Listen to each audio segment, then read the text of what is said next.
Boa noite, pessoal, tudo bem? Eu sou Ale Navarro e nós começamos agora o programa Meu Segredo.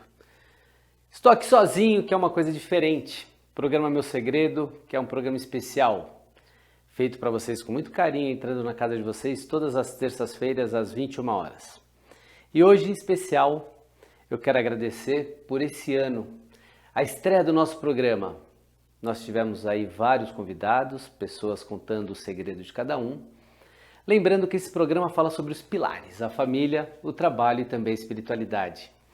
Tivemos histórias que emocionaram, tivemos histórias que deixaram a gente bastante feliz, tivemos histórias que mexeram com o ânimo de cada um.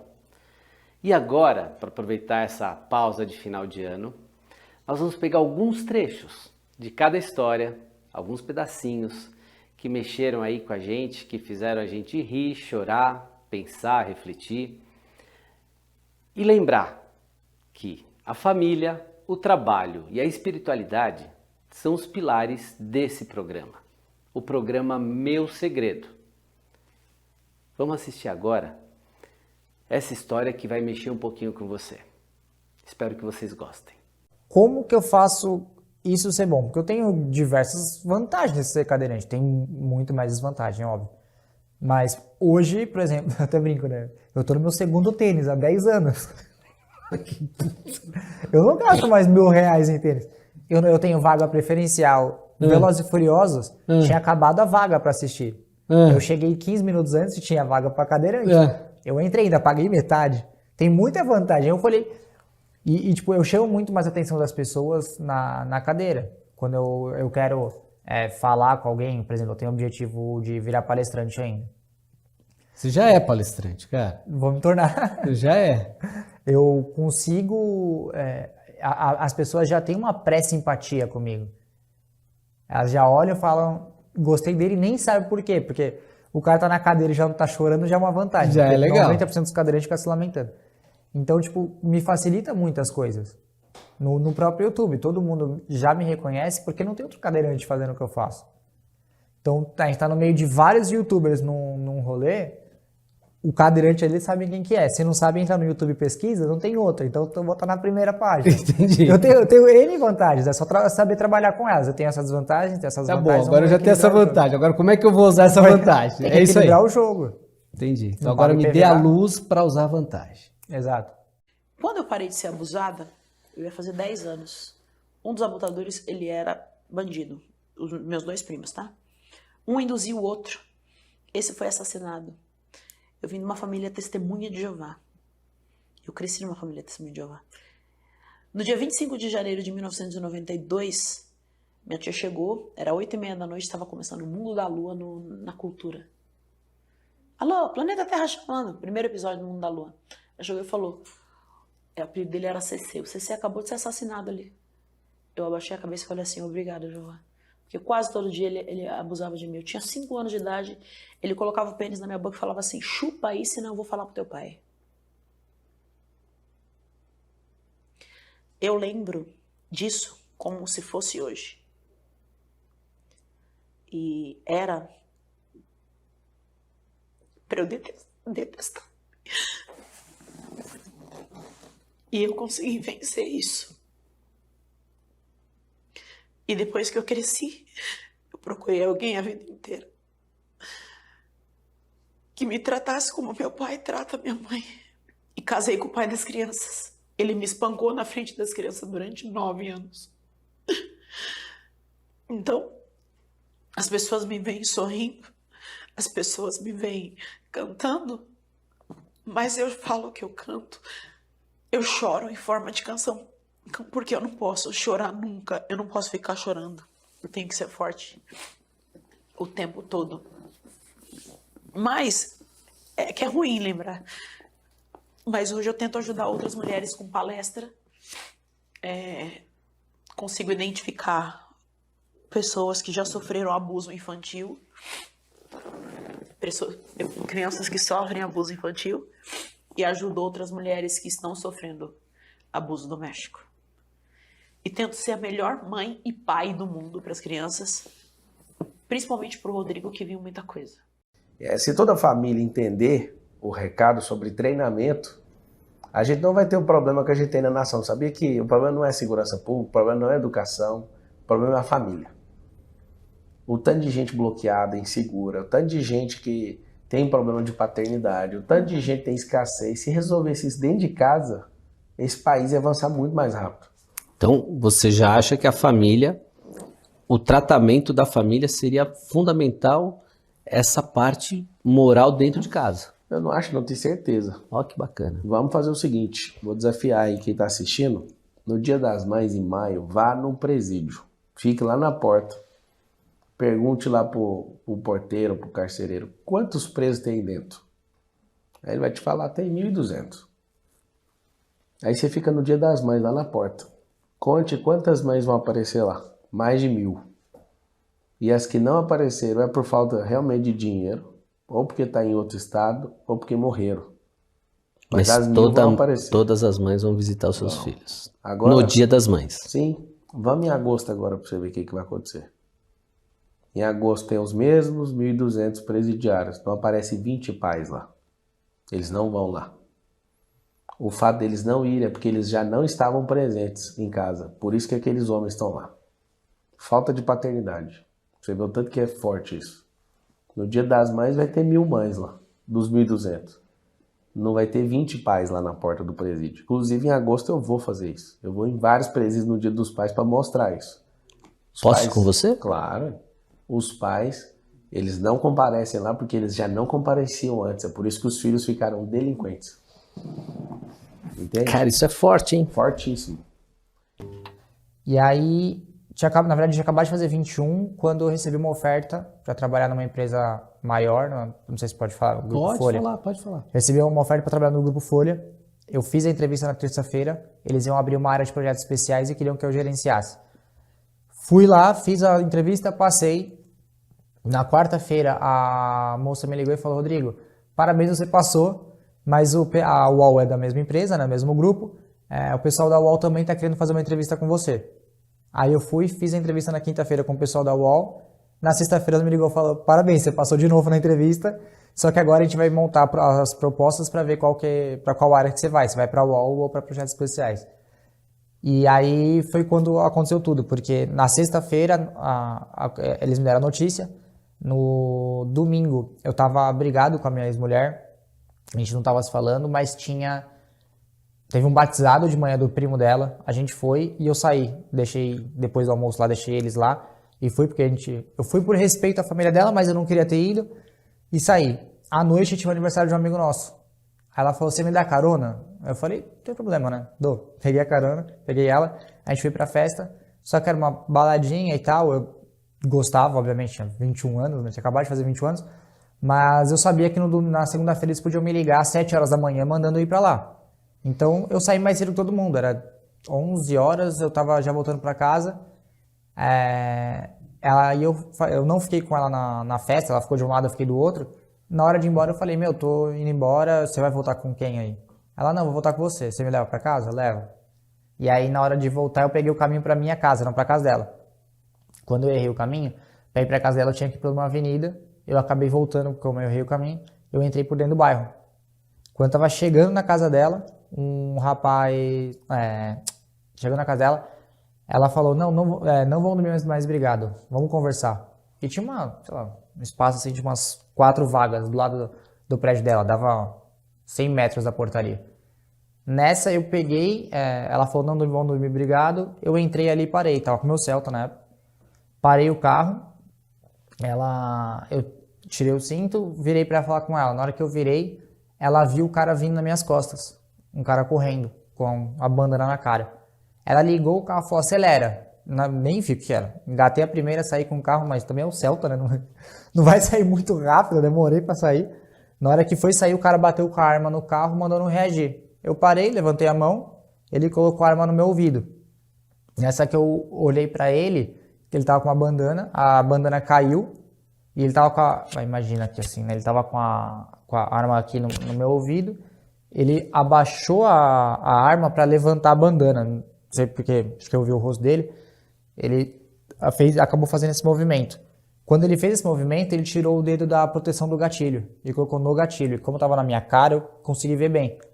Quando eu vi que ele ia atirar, né, sabe aquela reação de dor? Você fala, ai, tomei? Eu fiz assim, na hora que ele atirou, graças a Deus ele abaixou a arma, a bala bateu no ombro e pelo osso da clavícula desviou pro pescoço. Não foi pra cabeça, que foi o que me salvou. Aí eu já caí na hora tetraplégico, porque a bala, ela veio rasgando o músculo. Tudo. Na verdade não, né? Porque ela tava com muita velocidade, ela acabou não atravessando. O osso desviou a bala, como se só levou a bala pro lado. E aí ele foi, na hora que ele pegou no osso do pescoço mesmo, na vértebra, foi onde ela parou. E aí na pancada da bala, destruiu todos os ossos e acabou acertando a medula. E aí foi onde eu fiquei tetraplégico. Eu caí em cima da minha ex-mulher, o carro desceu, bateu na guia ali e o cara foi embora. Ela abriu a porta, foi gritar socorro, o cara voltou. Quando voltou, ele colocou a arma dentro do carro, ela pulou e deitou em cima de mim. Ela protegeu o meu peito e minha cabeça e ele atirou. Quando ele atirou, a bala entrou no quadril e pegou em mim, não pegou nela, graças a Deus. Entrou no quadril e subiu pro abdômen, porque eu tava de lado já, né?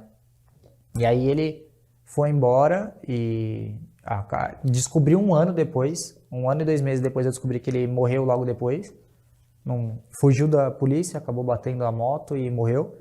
Faz mais mal pra ninguém, graças a Deus. E aí foi, né? Ela me levou pro hospital, foram 9 horas no hospital público, que foi terror, assim, porque eu fiquei sabendo isso depois, mas eu entrei pra fazer o raio-x e tava cantando funk. Não sei, acho que eu não tinha muita noção do que tinha acontecido. Quando eu voltei, eu tava conversando com todo mundo, tava de boa, tava aguentando a dor e tal, mas na hora que eu voltei, eu perguntei pro médico que tava me atendendo, eu falei, doutor, eu vou sobreviver? Aí ele pegou, olhou assim, lembro até hoje, deu 2 tapinhas na minha barriga e falou, acho que vai.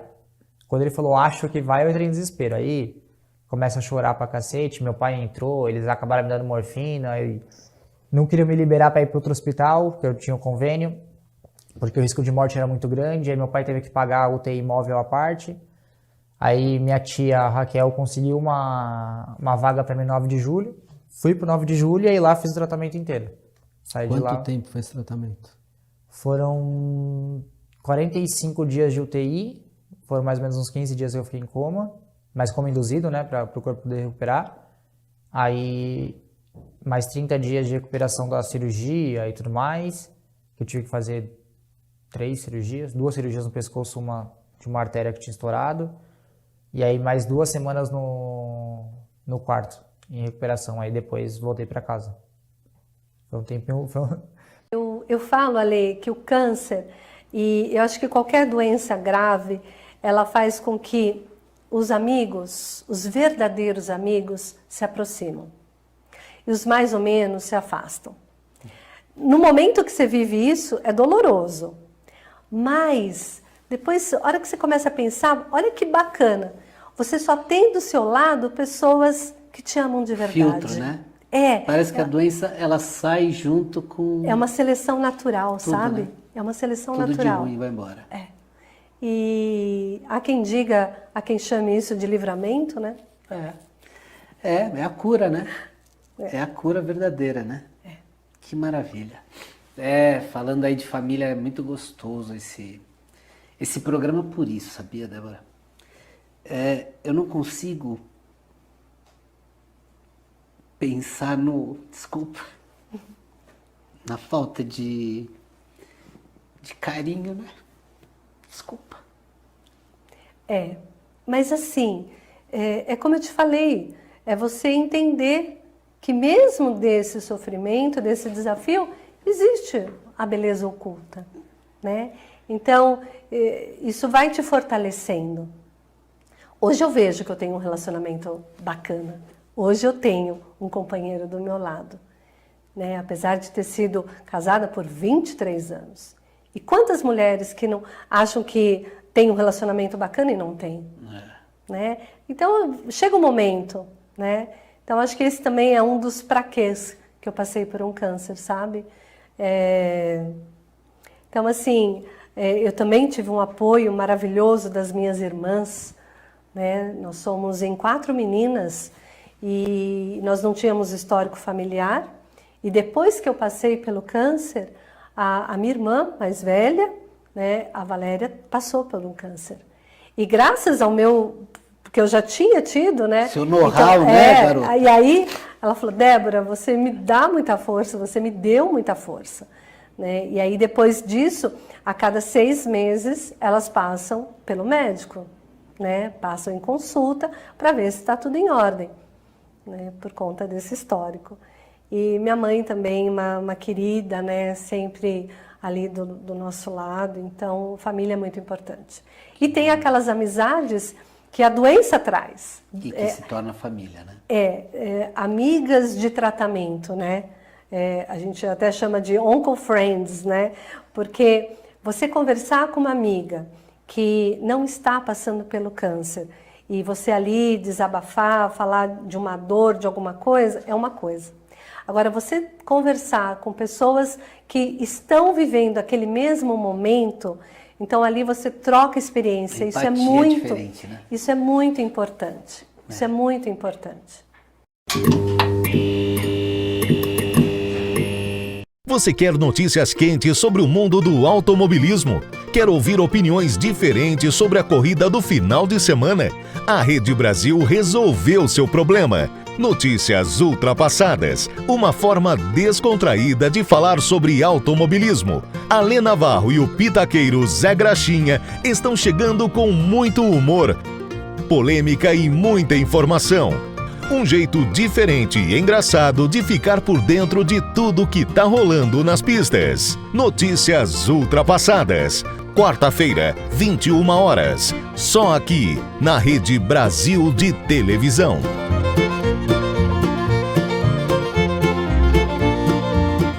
Você pediu e a Rede Brasil atendeu. Mesa Oval, o seu programa de futebol, trazendo a verdadeira resenha, aquele bate-papo descontraído sobre futebol. Análises, opinião, polêmica, humor e muita informação. Toda segunda-feira, 21 horas. Ao vivo, aqui na Rede Brasil de Televisão. Mesa Oval, seu encontro de todas as segundas. Um químico israelense descobriu e descreveu todo o sistema endocannabinoide do nosso corpo. Então, nós já produzimos canabinoides naturais dentro do nosso corpo, tá certo? Então, quer dizer que, por exemplo, eu estou aliviado, é um sistema. Estou mais tranquilo hoje. Bom, então existem vários sistemas dentro do nosso corpo, né? Por exemplo, o sistema dopaminérgico, né? Sistema de dopamina, o sistema de endorfina. Então, quando você pratica um exercício físico, você libera endorfina, que é um sistema que gera prazer. Você tem um sistema da dopamina, que também gera prazer também. Quando você usa algum tipo de droga, você libera também dopamina, ou então quando são neurotransmissores importantes para o próprio funcionamento do nosso corpo, o funcionamento do nosso cérebro, né? E esse sistema endocannabinoide, ele foi descrito em 1994, não se conhecia nada sobre esse sistema. A maioria dos sistemas, só para os ouvintes aí poderem entender, né? É uma coisa mais técnica, mas que é importante para entender. A gente tem um neurônio, né, que é o neurônio pré-sináptico, e nós temos o neurônio pós-sináptico, né? Entre esse neurônio existe um pequeno espaço, né, onde que são liberados, né, as substâncias, né, os chamados neurotransmissores, neurotransmissão são substâncias que vão fazer essa neurotransmissão. Então, qual que é a via normal? A via normal é o neurônio pré-sináptico, por exemplo, a via da dopamina. Ele libera a dopamina, vem o estímulo nervoso, como se fosse um cabo de energia, né? Os neurônios, eles transmitem, né, a informação por um sistema semelhante à transmissão de energia, né, por cabos mesmo, né, de correntes elétricas, de impulsos elétricos. Então, vem essa corrente elétrica, chega aqui, né, no neurônio, pré-sináptico, e estimula a liberação da dopamina. A dopamina vem e se une no receptor aqui do neurônio pós-sináptico e desencadeia, então, a reação que vai levar a mensagem adiante. O sistema endocannabinoide, ele funciona ao contrário. Então, na verdade, ele libera, né, uma substância química do neurônio pós-sináptico para o neurônio pré-sináptico. Então, ele faz o caminho reverso de informação.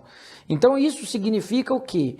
Que o neurônio, né, pós-sináptico, ele modula, ele regula todo o sistema de transmissão do cérebro.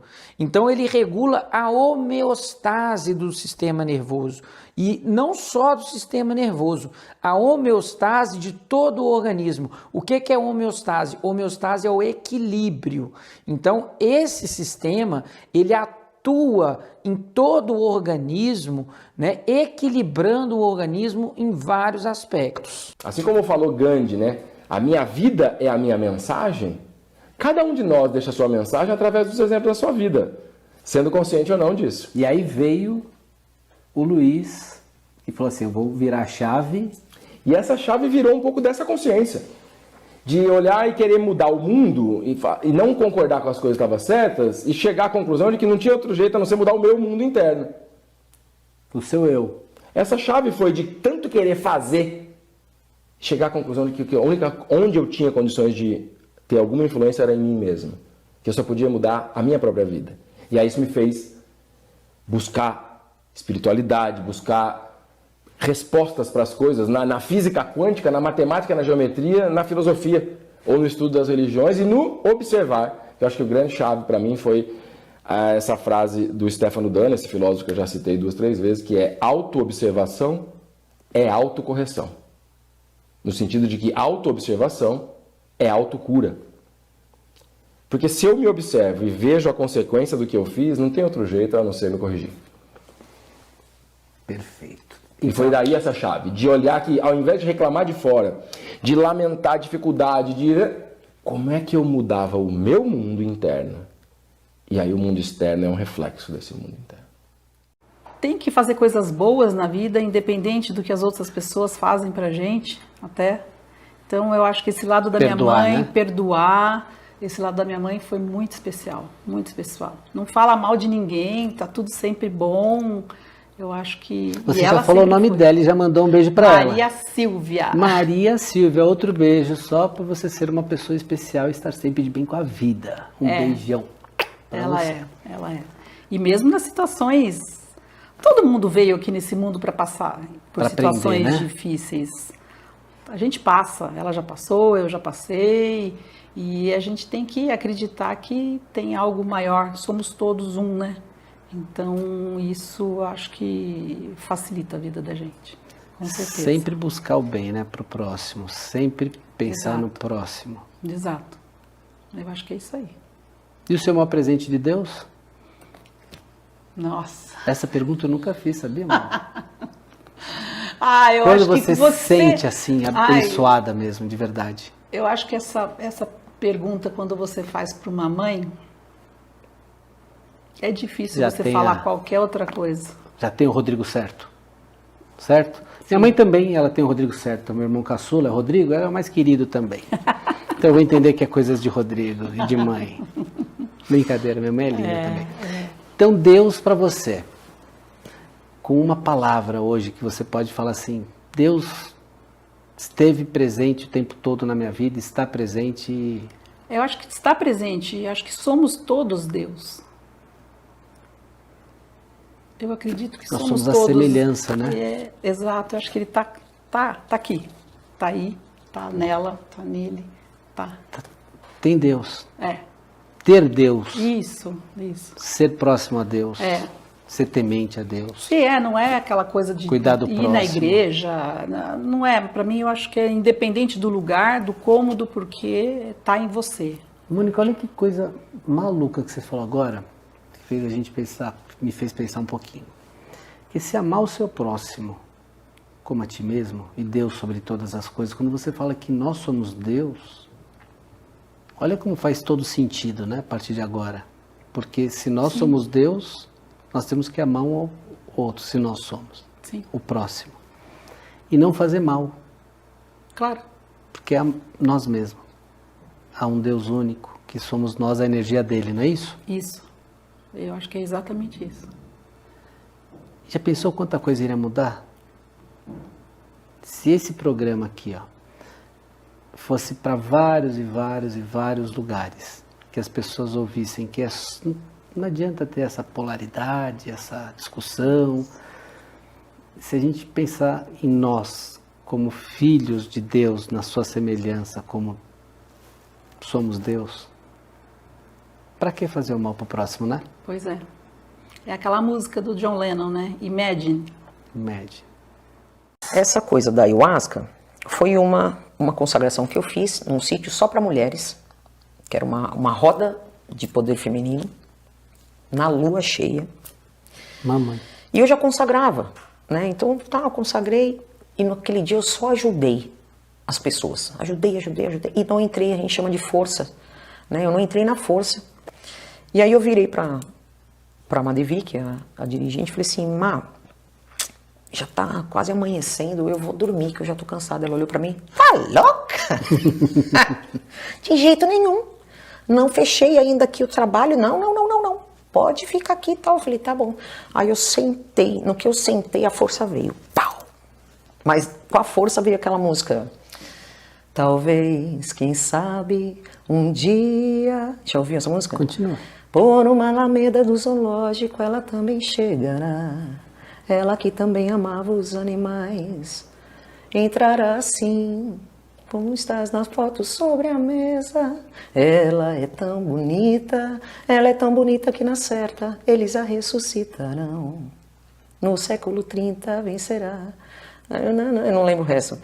Aí tem a parte que ela fala, ressuscita-me, ainda que mais não seja, porque sou poeta e ansiava o futuro. E eu chorava. Pá, nossa, arrepia, só de lembrar. E aquela lua assim, pá, pra mim, gritando, e ressuscita-me, e eu cantava, ressuscita-me, fui tirando a roupa. Que tava me dando um calor, eu tirei só a camiseta, pá, e cantando, e ajoelhei, e falando com a lua ali, ressuscita-me. Em seguida, começou a tocar uma música do Nelson Gonçalves, que chama Deusa do Amor, junto com o Lobão. Ah, a hora em que ela chegou, todos pararam de tocar, e a orquestra então tocava La Bohème, era uma deusa do amor, dançava solos ao luar. Aí eu comecei a tirar a roupa mesmo. Aí eu tirei e dançava pelada na rua. Na rua não, pra lua. E a música, eu senti a música entrando assim, pá, tipo, aceita, cara, aceita que você é artista, pá. E entrando. Acabou a música, a hora que eu olhei pra trás, estava a Madevi e a Silvia, que são as duas dirigentes, chorando, emocionadas. E eu virei pra trás só, gratidão, né, agradeci. E a partir daí, a música realmente... Nasceu a Ana Dutra. Nasceu a Ana Dutra em espírito e verdade. Eu já era a Ana Dutra, mas eu era a Ana Dutra. Agora eu sou a Ana Dutra. E eu, como instrutor, eu tive aluno que se recusou a andar comigo no carro de corrida, porque tinha medo que os meus espasmos causassem um acidente. E quando eu competia no início da carreira, meu pai foi prova disso, que a gente teve que comprovar para a CBA, para a Confederação Brasileira de Automobilismo, que eu era apto a pilotar um carro de corrida em perfeitas condições. E meu pai colocou uma câmera, na época não tinha GoPro, né? Na época tinha uma câmera grande, Sim. Ele amarrou com silver tape dentro do carro, apontada para mim, e essa câmera para filmar única e exclusivamente a minha pilotagem. E através dessa comprovação eu pude tirar a carteira, eu pude ser habilitado e tudo mais. Eu me lembro de um episódio. Primeiro que a minha avó era assim, ela abria o que tinha na geladeira, ela fazia um prato que todo mundo amava. E eu lembro de um evento que nós fomos, era um churrasco que a gente foi na casa de um amigo e tinha muitas crianças e eu não comi nada, porque eu só queria brincar. Quando eu cheguei em casa, eu estava com fome, né? Eu falei, tô com fome. Aí meu pai falou assim, agora você não vai comer, porque eu chamei você para comer e você não comeu, agora você não vai comer. E o papai foi tomar banho. E aí eu fiquei de castigo, sentada numa cadeira. A minha avó fazia umas bolachas de mantecal. Sim, mantecal, rosquinha, mantecal. E ela pegava as rosquinhas assim e jogava assim no chão, a rosquinha aí, eu pegava e comia. Só ficava escondido do meu pai, para o meu pai não brigar, porque eu não podia comer, porque eu, né, não tinha comido no churrasco, eu estava de castigo. Mas é assim, eu tenho várias histórias com a minha avó, muitas histórias. Porque ela foi muito presente, né, na minha vida. E quando pequena, segundo a minha mãe, isso eu não lembro, mas no meu berço, a cama dela tinha que ficar do lado do meu berço para eu dormir de mãos dadas com Olha, que ela. delícia, que gostoso. Então, assim, eu tenho muita... Que vovó, né, que você minha teve. Avó foi. Minha avó foi vó. E esse lance da mãe e da avó, lógico que rola uma disputa, né? Porque a mãe tem que educar e a avó deseducar. O avô foi feito para deseducar, né? Sim, mas a minha avó educava também, né? Não, animar, né? Então a parte do tapinha não rola ali. Não, a vovó fazia tudo que eu queria. Tanto ela educava que você tá aí, ó, cozinha, toda prendada, toda brilhante. A vovó fazia tudo que eu queria. Por exemplo, eu sei passar roupa porque a minha avó me ensinou, eu sei pregar botão porque a minha avó me ensinou, eu sei cerzir uma meia porque a minha avó me ensinou. Então tudo isso eu tenho de avó. A minha mãe trabalhava e eu ficava com a minha avó. E gerenciamos essa crise e fizemos acontecer. Então vamos lá. E daí veio 2020 com pandemia. A Hotcar estava apenas com carro, nem sabíamos se nós íamos correr. E eu falei, não, então vou voltar a ser veterinária. Vou deixar só meu pai com a minha mãe tratando desse projeto que tem menos gente, para a gente fazer as coisas acontecerem. E apenas por isso eu não estava no acidente em que o meu pai faleceu, a equipe toda se machucou e que acabou a história dele aqui na Terra, mas o nome dele continua e eu faço questão. Fazendo o que ele amava. Fazendo o que ele amava. Voltando de uma corrida. Ele estava voltando do campeonato da Endurance. Ele sempre gostou muito de dirigir. Estava dirigindo a van e daí à noite, no retorno, teve um acidente. Ele faleceu na hora, ao lado da minha mãe, que conseguiu se despedir, vamos falar assim. É um amor muito bonito dos dois, um companheirismo muito grande. Todo o time dentro da van, alguns se machucaram com mais gravidade, outros com menos, mas todos estão bem agora. E 100% estão comigo, todos estão comigo, ainda, até hoje. Você quer notícias quentes sobre o mundo do automobilismo? Quer ouvir opiniões diferentes sobre a corrida do final de semana? A Rede Brasil resolveu seu problema. Notícias ultrapassadas, uma forma descontraída de falar sobre automobilismo. A Lê Navarro e o pitaqueiro Zé Graxinha estão chegando com muito humor, polêmica e muita informação. Um jeito diferente e engraçado de ficar por dentro de tudo que tá rolando nas pistas. Notícias ultrapassadas. Quarta-feira, 21 horas. Só aqui, na Rede Brasil de Televisão.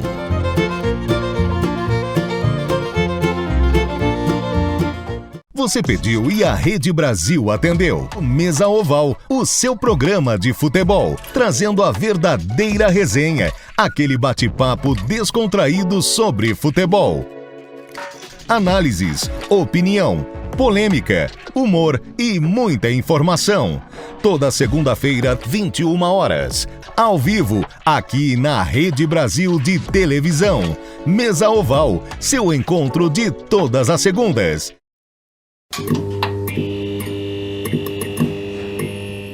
Vamos falar do trabalho, engatando que a gente estava no assunto, porque vai chegar na espiritualidade. Vai, né?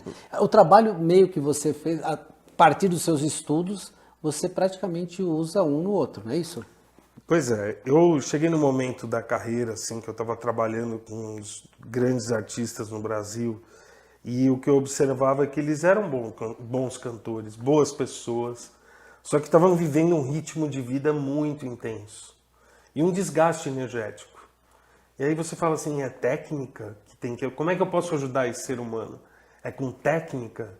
E aí realmente eu comecei a entender o que é o estilo de vida E aonde podemos reenergizar em silêncio, que é na meditação. Na meditação, aí vamos dizer, até com intenção e propósito. Não é só ficar em silêncio, não. Eu quero limpar meus pensamentos. Eu quero focar os meus pensamentos para eu ter melhores resultados. Isso na música.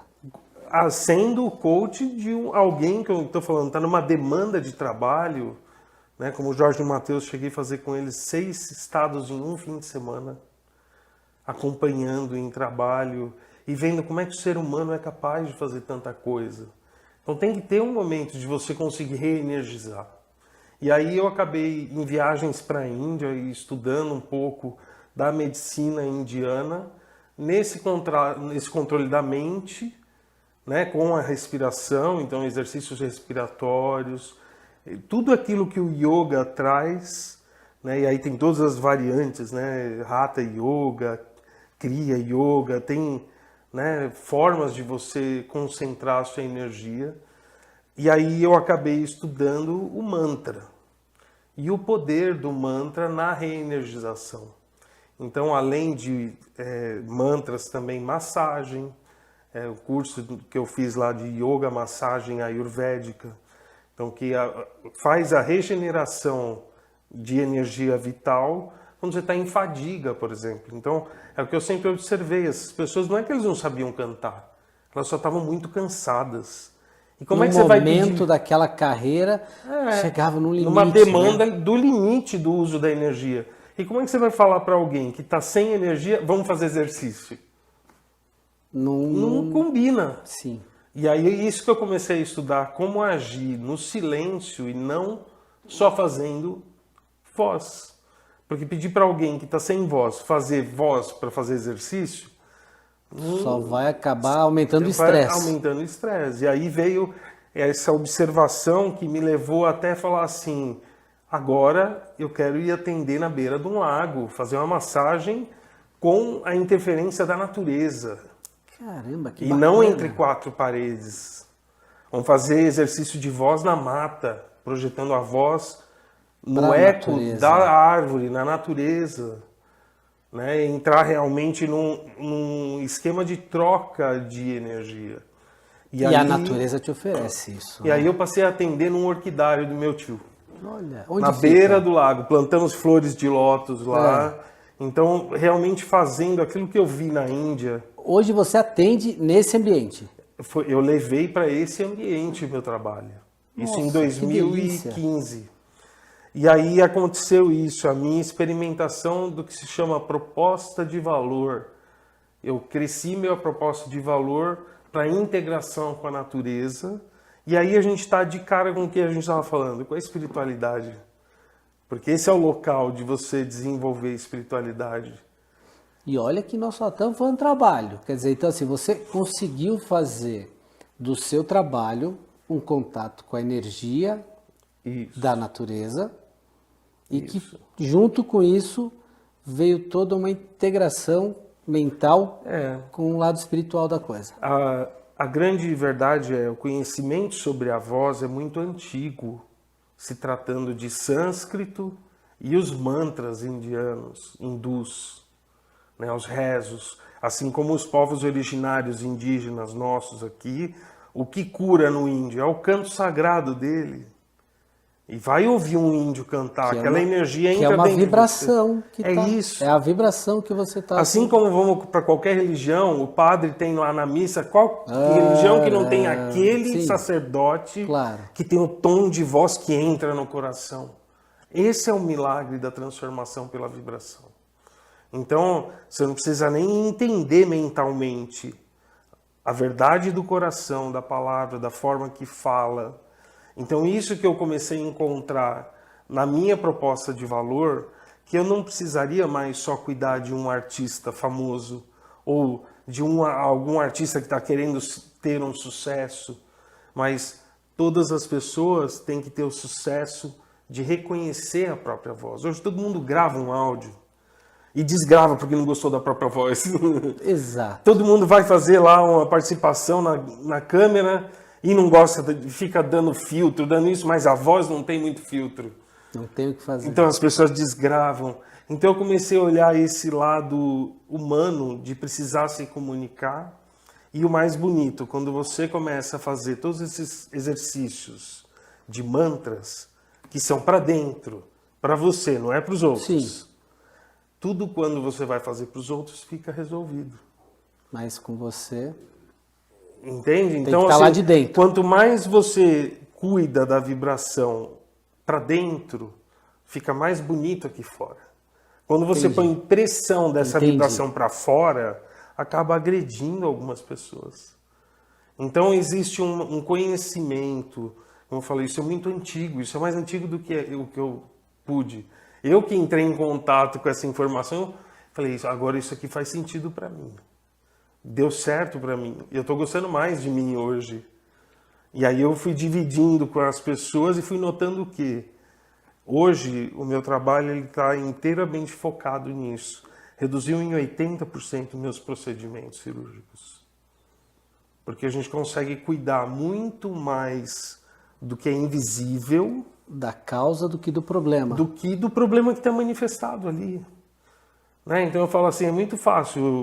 Eu sou um borracheiro, o cara veio com o pneu furado, eu troco o pneu, ele vai a dirigir. Ele vai bater de novo, vai furar o pneu, eu tenho que trocar de novo o pneu.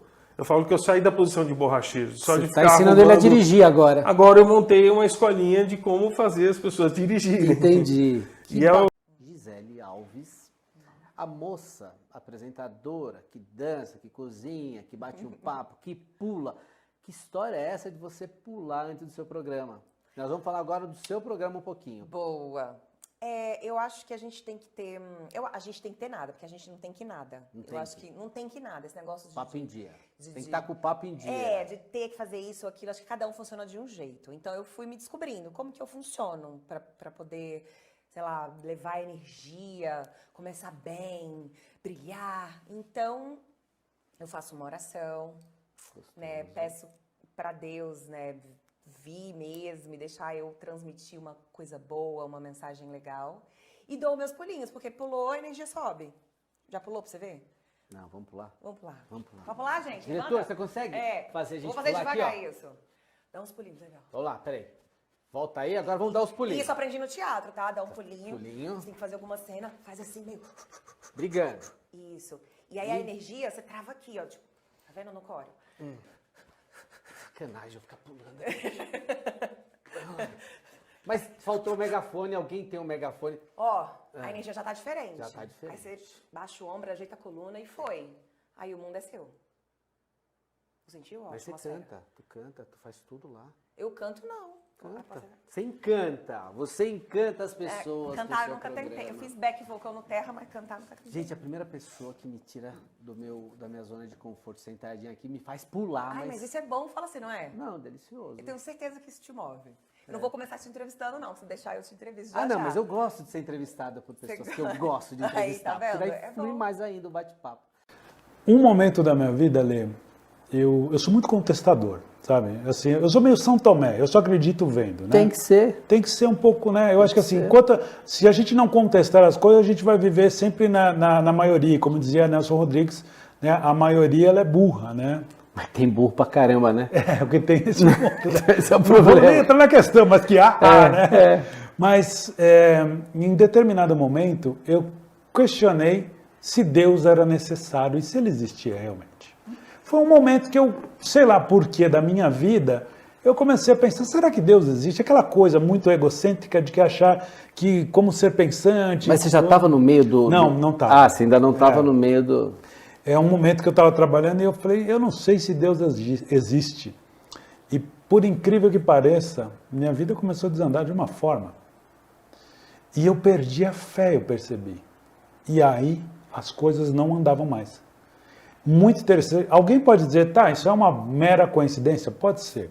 Você acredita em coincidência depois de conhecer o trabalho do homem lá? Não existe, amigo. Não existe. Eu acho que a gente planta alguma coisa e vai colher aquilo. Sim. Eu plantei a descrença. Ação, reação, causa e efeito. Exatamente. Você falou tudo, causa e efeito. Eu estava descrente e eu acho que pior do que eu não acreditar mais em Deus... Você estava falando em coisa ruim. Estava projetando algo que não era positivo, né? Porque eu falava, não sei.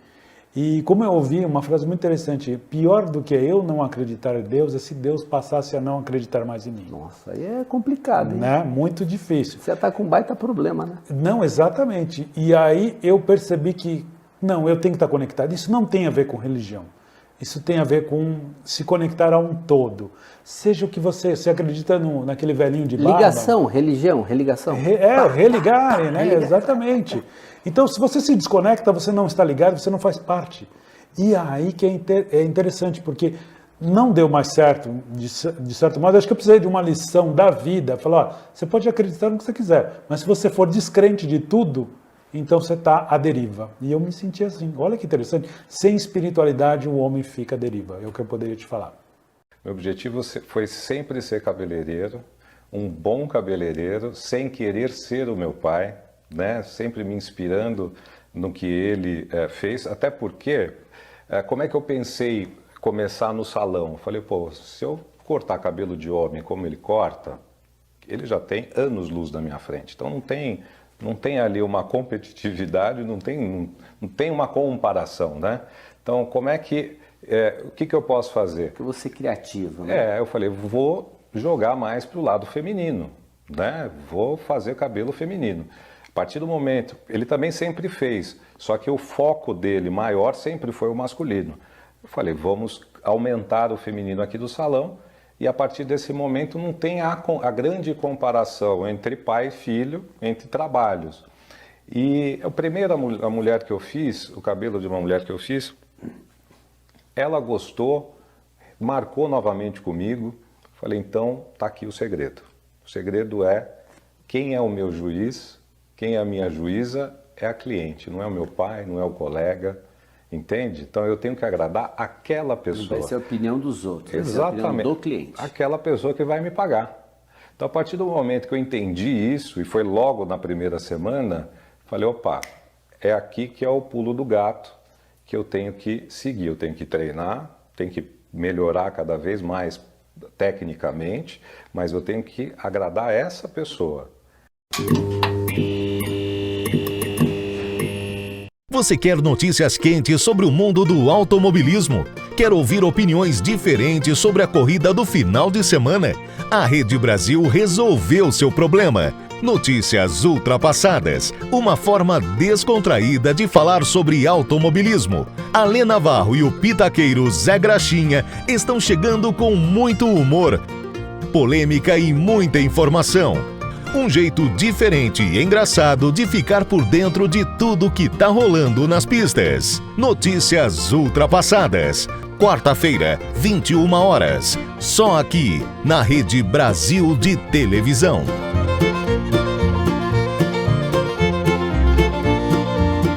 Você pediu e a Rede Brasil atendeu. Mesa Oval, o seu programa de futebol, trazendo a verdadeira resenha, aquele bate-papo descontraído sobre futebol. Análises, opinião, polêmica, humor e muita informação. Toda segunda-feira, 21 horas. Ao vivo, aqui na Rede Brasil de Televisão. Mesa Oval, seu encontro de todas as segundas.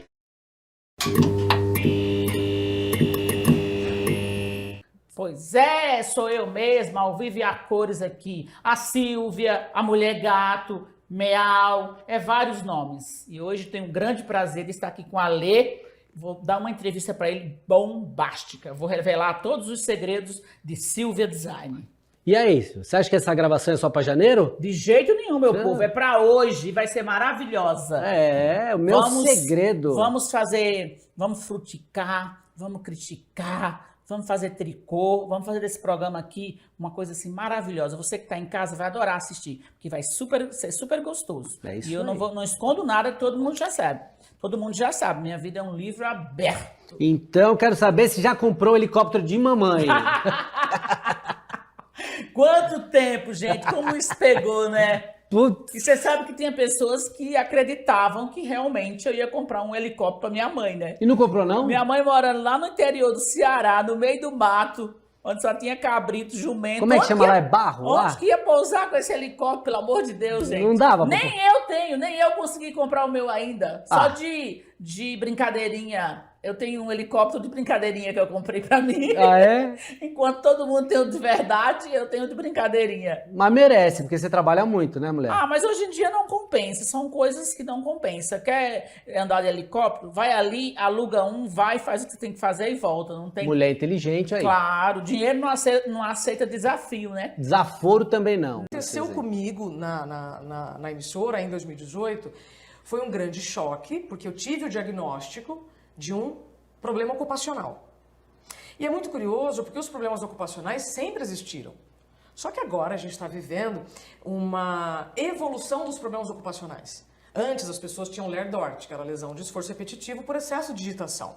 Hoje as pessoas podem ter burnout, que é o esgotamento físico e mental pelo excesso de trabalho. Então, assim como eu excedia digitando e tinha lesões nos dedos, hoje, ao exceder a minha capacidade intelectual de trabalhar, eu vou ter desgastes físicos e mentais. Fez sentido até aqui? Sim. Pronto. Então, Isabela sai do interior, chega em São Paulo, trabalha como bailarina, vai pro rádio, trabalhei na Energia 97, na Jovem Pan, cheguei no Band News, do Band News fui pra Band, da Band fui pra Globo. Quando eu chego na Globo, eu vivo um contexto profissional muito interessante, em que eu estava entregando muito trabalho, certo? No período que eu tive burnout, eu trabalhava em 3 jornais pela manhã. E eu estava no meio desses 3 jornais e tive um apagão. Eu estava falando das capitais do país e eu parei justamente na capital do meu estado. O que isso significa para quem está vivendo um estado de vida insustentável, de esgotamento? Uma coisa, Lê, é você esquecer a chave do carro, a chave de casa. A outra coisa é você esquecer onde você mora. Esse tipo de esquecimento é totalmente diferente de um esquecimento corriqueiro. Sabe quando você entra assim no carro, você fala, para onde eu vou mesmo? Quem eu sou? Já viveu alguma situação assim? Não? Não. Que bom. Mas muitas pessoas vivem. Muitas pessoas vivem esse estado de quem eu sou, para onde eu vou. Foi o que eu vivi. Eu esqueci o nome da capital do meu estado. E eu travei. Eu repeti umas 3 vezes a palavra Curitiba, até que o apresentador que estava junto, ele falou Paraná, Curitiba, e fomos. E aí, naquele momento, meu corpo todo travou. Eu consegui ainda me restabelecer. Fui fazendo outro jornal, ou seja, eu terminei o expediente para depois procurar ajuda. E aí eu já cheguei sob risco de convulsão. Da emissora até o médico, eu cheguei sob risco de convulsão. Eu quase bati o carro 3 vezes. Então, se eu acredito em forças que nos movem, acredito, porque elas já me protegeram muito. Quando eu recebo o diagnóstico da síndrome de burnout, eu levei um baita de um susto. Eu falei, imagina, doutor, não imagina que eu tô com burnout, eu amo o que eu faço. Mas você não sabia sobre... Porque eu já tinha pesquisado para o livro uma das doenças do tempo, ansiedade, depressão, é o burnout, que é o excesso de presente. Assim como a depressão é o excesso de passado, a ansiedade é o excesso de futuro. O burnout é o excesso de presente. Eu já tinha pesquisado isso no livro, mas eu não associei em mim os sintomas. Tamanha é a nossa negligência com o que o corpo vai nos avisando. Então você acha que tudo é bobagem.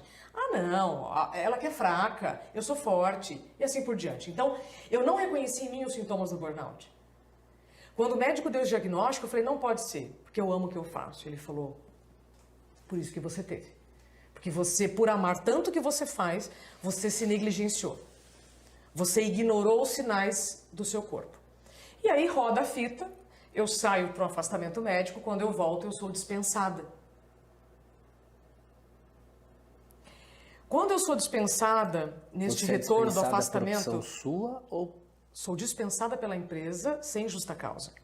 Então foi muito cruel, muito triste ver uma história tão bonita, tão bem construída, com tanta entrega, acabar dessa maneira. Mas, 4 anos depois, com bastante terapia, com bastante ressignificação de tudo isso, eu entendi que eu precisava ter vivido essa situação para ter buscado as respostas que eu não encontrava e compartilhar com pessoas que estavam vivendo a mesma coisa que eu, mas não tinham coragem nem de comunicar à empresa, porque todo fenômeno ocupacional ele não vai ser bem-vindo.